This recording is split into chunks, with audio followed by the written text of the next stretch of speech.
할렐루야. 드디어 대림절 마지막 주일이 밝아왔습니다. 우리는 지난 3주 동안 어둠을 밝히는 소망, 또 깨어진 자리를 메우는 평화, 그리고 영혼을 기쁘게 하는 기쁨의 촛불을 하나씩 밝혀왔습니다. 그리고 오늘 우리는 이 모든 가치를 하나로 묶어 완성하는 마지막 네 번째 촛불, 사랑의 촛불을 밝히는 대림절 네 번째 주일입니다. 이 대림절의 긴 기다림이 결국 어디를 향해 가고 있었을까요? 바로 우리를 향한 하나님의 사랑입니다. 우리가 지난 시간 나누었던 소망과 평화, 기쁨이 아무리 고귀해 보여도 그 밑바닥에 사랑이라는 뿌리가 없다면 그것은 온기가 없는 빈 껍데기에 불과할 것입니다. 사랑이 있기에 소망은 확신이 되고, 사랑이 있기에 평화가 실제가 되며, 사랑이 있기에 기쁨은 영원할 수 있는 것입니다. 오늘 우리가 함께 나누는 요한복음 3장 16절 말씀은 우리 성도들이 가장 익히 알고 있는, 교회에 다닌다면 어린이 학교에서 가장 먼저 암송시키는 말씀이 요한복음 3장 16절 말씀입니다. 이 말씀은 전 세계 그리스도인들이 가장 사랑하는 말씀이자 성경 전체를 관통하는 복음의 핵심되는 구절입니다. 하나님이 세상을 이처럼 사랑하사, 이 짧은 한 구절에는 온 우주를 다 합친 것보다 더 깊고 웅장한 하나님의 진심, 하나님의 사랑, 하나님의 애틋한 드라마가 이 성경 말씀 요한복음 3장 16절에 다 담겨져 있다는 것이죠. 성탄을 며칠 앞둔 오늘 이 말씀이 우리 각자의 마음속에 어떤 온도로 다가오는지 그 하나님의 사랑의 깊이를 함께 나누는 은혜의 시간이 되기를 소망합니다. 첫 번째로, 하나님은 이 세상과 나를 결코 포기하지 아니하셨습니다. 하나님께서 창조하신 이 세상, 창조 세계와 그리고 그 가운데 하나님의 형상으로 지음받은 우리들, 나를 포기하지 아니하셨다는 거예요. 오늘 성경 말씀의 첫 번째 구절을 보면 하나님이 세상을 이처럼 사랑하사, 세상을 이처럼 사랑하셨다는 거예요. 이 세상 안에 우리가 포함되어 있는 거예요. 내가 포함되어 있다는 것이죠. 여러분, 성경은 하나님이 세상을 사랑하신다고 선포하셨습니다. 세상을 미워하는 게 아니에요. 세상을 사랑하셨다는 것이죠. 이 세상이라는 이 단어 속에 우리가 상상할 수 없는 놀라운 비밀이 담겨져 있습니다. 여기서 세상은 헬라어로 코스모스라고 합니다. 한번 띄워주세요. 이 세상, 헬라어로 그리스어로 지금 표기된 이 문자가 코스모스, 들어보셨죠? 우주라는 뜻이죠. 그리고 이 우주는 질서 있는 우주를 말해요. 그냥 무질서한 우주가 아니라 창조자의 섭리하에 계획된 모든 우주가 정확하게 그 하나님의 창조자의 섭리 속에서 움직이고 작동하는 질서정연한 우주, 코스모스라고 합니다. 수천억 개의 셀 수 없는 별들과 또 은하계와 그리고 우리가 발을 딛고 사는 이 지구 전체를 뜻하는 이 단어가 바로 우주, 코스모스라는 것이죠. 인간의 죄로 인해 이 완벽했던 우주 질서가 무너지게 되었고 온 피조물이 탄식하며 고통받게 되었을 때 하나님은 이 망가진 세상을 외면하지 아니하시고 이 지구와 우주를 폐기하지 아니하시고 또 죄로 인해 타락한 인간을 버리지 아니하시고 오히려 그 무질서 속으로 사랑을 들고 찾아오셨다는 것이죠. 시편 147편 4절 말씀을 보면 다시 함께 이 말씀을 읽어보겠습니다. 시작. 그가 별들의 수요를 세시고 그것들을 다 이름대로 부르시는도다. 창조주 하나님께서 이 별들의 숫자, 은하의 숫자를 다 세시고 그 이름대로 다 그 이름을 아신다는 거예요.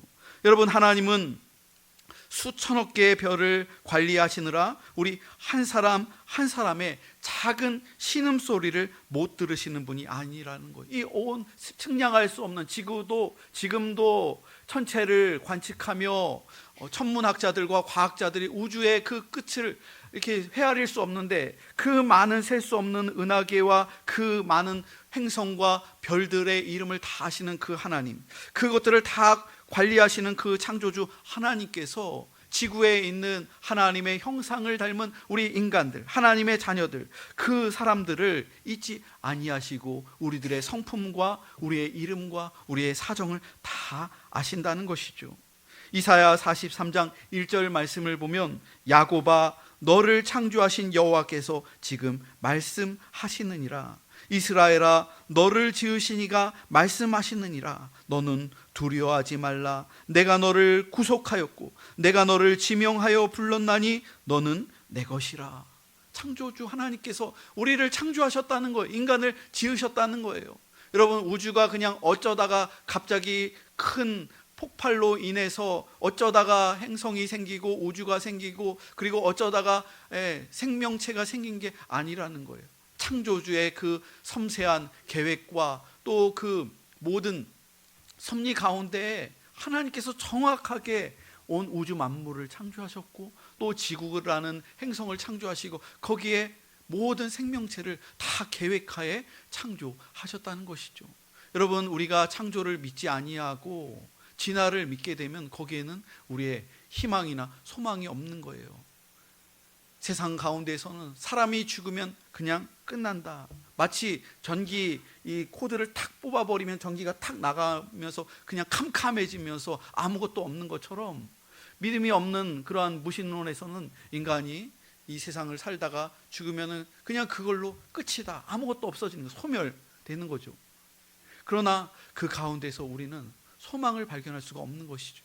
창조주 하나님께서 우주를 창조하시고 그리고 영원을 창조하셔서 우리의 영혼이 창조주 하나님께로 돌아가는 것. 그러므로 우리가 끝까지 주님을 믿고 또 이 세상을 살아가면서 어려운 일이 있고 또 마지막 우리가 주님께로 돌아갈 때 기도하면서 우리의 그 영혼이 마지막 호흡을 내뱉으면서 하나님께로 돌아가는 것. 거기에 소망이 있는 거예요. 내가 홀로 눈물 흘릴 때 곁에서 함께 아파하시고 내가 길을 잃고 방황할 때 가슴 조이며 기다리시는 분, 그분이 바로 우리를 창조하신 아바 아버지 되신 하나님이심을 믿으시기 바랍니다. 예수님은 하나님이 우리를 그냥 사랑하신 것이 아니라 이처럼 사랑하셨다고 말씀하셨어요. 이처럼 사랑하셨다는 것은 우리가 도저히 믿을 수 없을 만큼 하나님의 사랑이 깊고도 크다는 것이죠. 하나님은 저 높은 하늘 보좌에 앉아 우리를 가엾게 여기는 정도로만 끝내지 아니하셨습니다. 죄로 물들어 소망이 없는 우리를 위해 또 파괴되어 가고 있는 이 피조 세계를 회복하기 위해서 당신의 모든 것을 우리를 위해 베풀어 주시며 그 사랑을 베풀어 주셨다는 거예요. 그 사랑이 바로 독생자 예수 그리스도를 상징합니다. 두 번째로 하나뿐인 아들을 아낌없이 주신 것이 그 사랑의 확실한 증거입니다. 하나님의 그 사랑의 증거가 바로 하나뿐인 독생자 예수 그리스도, 삼위일체 하나님과 함께 동등한 성자 예수님을 이 땅에 보내주셨다는 거예요. 요한복음 3장 16절에 보면 독생자를 주셨으니, 이 독생자는 하나님과 동등하신 분이 삼위의 하나님의 한 위격이신 성자 예수님이에요. 하나님께서는 사랑을 말로만 하는 것이 아니었습니다. 여러분, 진짜 사랑은 반드시 눈에 보이는 희생이 보여야 됩니다. 사랑은 희생이 보이는 거예요. 또 행동으로 증명되는 거예요. 여러분, 가정이 유지되는 게 뭘까요? 그 안에 아버지의 사랑이 있고 어머니의 사랑이 보여지는 거예요. 또 행동으로 드러나는 것이죠. 하나님은 우리에게 당신의 가장 소중한 외아들 예수 그리스도를 내어주심으로 말미암아 그 사랑이 얼마나 큰 사랑인지를 우리에게 확증해 주셨습니다. 요한일서 4장 9절 말씀을 보면 하나님의 사랑이 우리에게 이렇게 나타난 바 되었으니 하나님이 자기의 독생자를 세상에 보내심은 그로 말미암아 우리를 살리려 하심이라. 독생자 예수 그리스도를 이 땅에 보내주신 이유, 성탄의 예수님을 아기의 몸을 입고 이 땅에 오신 이유는 우리를 죄로부터 살리시기 위해서, 우리들의 죄를 용서해 주시고 우리 인간을 구원하시기 위하여, 그리고 죄로 인하여 타락한 이 온 우주 만물을 다시금 회복시키기 위해 예수님을 보내주셨다는 것이죠. 성육신은 이성적으로는 정말 이해할 수 없는 신비입니다. 온 우주를 만드신 만왕의 왕께서 가장 작고 연약한 아기의 몸을 입고 오셨다. 어떻게 신이 사람의 몸으로 태어날 수 있으며 사람으로 성장할 수 있겠습니까? 영원한 분이 죽음의 그림자가 드리워진 시간 속으로, 영원에서 이 시간 속으로 들어오신 것, 그리고 지극히 높으신 분이 차갑고 냄새나는 마구간 구유에서 누우시며 태어나신 것, 이것이 이성적으로는 불가능하다는 것이죠. 왜 그렇게 하나님께서 독생하신 예수 그리스도를 이 땅에 낮고 낮은 자리로 보내셨을까요? 우리를 사랑하시기 때문에, 이 세상을 사랑하시기 때문에 보내신 것이라는 것이죠. 멀리서 그저 우주 바깥에서, 시간의 차원 바깥에서 그냥 지켜보시는 그러한 하나님이 아니라, 하나님께서는 우리의 아픔과 눈물, 그리고 이 비참한 현실 속에 직접 들어와 우리와 함께 숨쉬기 위하여 성자 예수님을 보내주신 것입니다. 하늘 영광을 버리시고 우리와 똑같은 모습으로, 인간의 몸으로 예수님께서 오셨다는 것이죠. 여러분, 하나님이 독생자를 주셨다는 것은 단순히 선물을 주신 것이 아니라 하나님 자신의 가장 귀한 것을 우리에게 주신 거예요. 마치 생명과 같은 것을 주신 거예요. 하나님의 그 독생하신 예수님께서 십자가에서 우리를 위하여 피 흘리시고 고통받으셨을 때 그 하나님의 찢어지는 그 마음을 조금이라도 이해할 수 있게 우리에게 이야기해 주는 그러한 실제 일을 제가 소개하도록 하겠습니다. 아주 오래전인데 한 산업혁명쯤에 있었던, 미국에서 있었던 일입니다. 오래전 미국의 어느 큰 강가에 거대한 철교가 있었습니다. 그 철교는 그 다리인데 배가 지나가면은 그 다리가 올라가는 거예요. 그리고 배가 이렇게 다 통과하고 나가면은 그 다리가 이렇게 내려오는데, 내려오면 그 다음에 뭐가 지나가냐면 기차가 지나가는 특별한 다리였습니다. 한번 사진을 보여주세요. 그 다리를 책임지고 관리하던 한 사람이 있었어요. 한 아버지가 있었습니다. 그 아버지에게 또 6살 정도 되는 귀여운 아들이 하나 있었어요.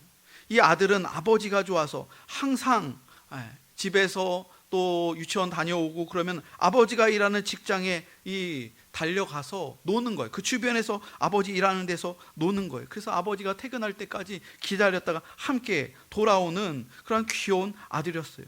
그런데 어느 날 아버지는 수백 명의, 그냥 항상 하루에도 여러 차례 있는 일인데 그 승객을 태운 기차가 달려오는 소리를 듣고 자기 일을 하기 위해서 다리 밑에 기계실로 내려가서 레버를 당기기 위해서 내려갔습니다.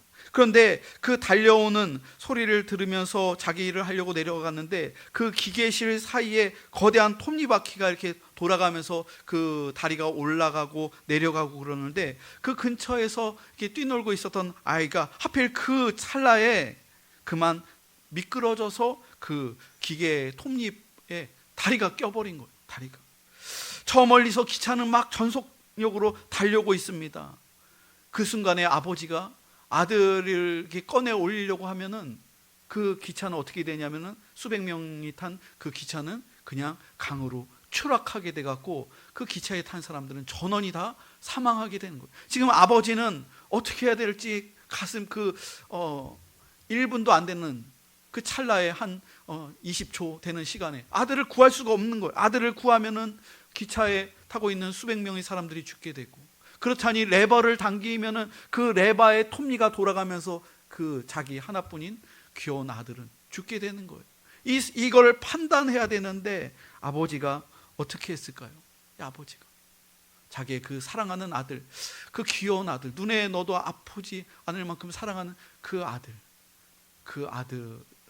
레버를 당긴 거예요. 아버지가 자기 일을 한 거예요. 울면서 절규를 하면서 가슴이 찢어지는 그 아픔으로 아들을 살리려고 하는 자기의 그 책무를 저버리는 거고, 수백 명의 사람들이 죽게 되니까 그 순간에 두 가지 중에 하나를 선택하는데 이 아버지는 피눈물을 흘리며 이 레바를 당겼습니다. 기차는 아무 일이 없다는 듯이 평온하게 다리 위를 지나갔고, 그 기차에 타고 있었던 승객들은 밖에서 무슨 일이 일어나는지 아무도 모르죠. 그 기차에 타고 있는 승객들은 여행을 하면서 그 안에서 웃으면서 행복하게 그냥 평온하게 그 다리가 안전하게 내려갔고 그 다리를 그냥 지나쳐 갔다는 거예요. 여러분, 이 이야기가 실제로 있었던 사건이었고 또 이 일들처럼 여러분, 성경의 이 이야기가 하나님께서 하나뿐인 독생자 예수 그리스도를 그 십자가라는 톱니바퀴에서 예수님의 그 살이 찢겨지고 예수님의 뼈가 꺾이고 우리를 위해서 대신 죽으신 사건, 그 아버지의 마음, 자기의 아들 희생되는 그 마음처럼 하나님께서 우리를 위해서 예수님을 십자가에 내어 놓으셨다는 것이죠. 로마서 8장 32절 말씀을 보면 자기 아들을 아끼지 아니하시고 우리 모든 사람을 위하여 내어주신 이가 어찌 그 아들과 함께 모든 것을 우리에게 주시지 아니하겠느냐. 하나님 아버지께서 자기 아들을 우리를 위하여 내어 주셨다는 거예요. 그것이 바로 하나님의 사랑이라는 것이죠. 세 번째로, 우리에게 영원한 생명을 주시는 것이 그 사랑의 최종 목적이라는 거예요. 하나님께서 우리에게 영원한 생명을 주시기 위해 독생자 예수 그리스도를 대신 희생시켰다는 것이죠. 요한복음 3장 16절 말씀을 보면 이는 그를 믿는 자마다 멸망하지 않고 영생을 얻게 하려 하심이라. 예수를 믿는 사람들은 멸망하지 않는다는 거예요. 구원받고 영생의 축복을 얻게 된다는 거예요. 여러분, 하나님 왜 이런 어마어마한 대가를 치르셔야 했을까요? 그 이유는 오직 하나, 하나님께서 창조하신 사랑하는 우리들에게 생명을 주시기 위해서라는 것이죠. 여러분, 우리의 죄는 우리를 죽음과 영원한 단절로 끌고 갔습니다. 하나님은 당신의 지으신 자녀들이 죄 때문에 멸망하는 것을 차마 지켜볼 수 없으셨습니다.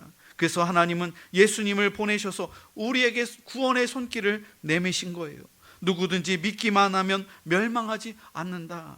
이 약속은 어둠 속에 갇힌 우리에게 주신 가장 기쁜 생명의 선언인 것입니다.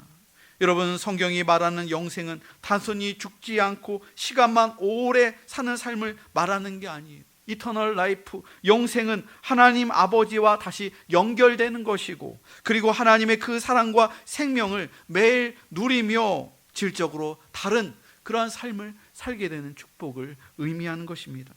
요한복음 17장 3절 말씀을 보면 영생은 곧 유일하신 참 하나님과 그가 보내신 자 예수 그리스도를 아는 것이니이다.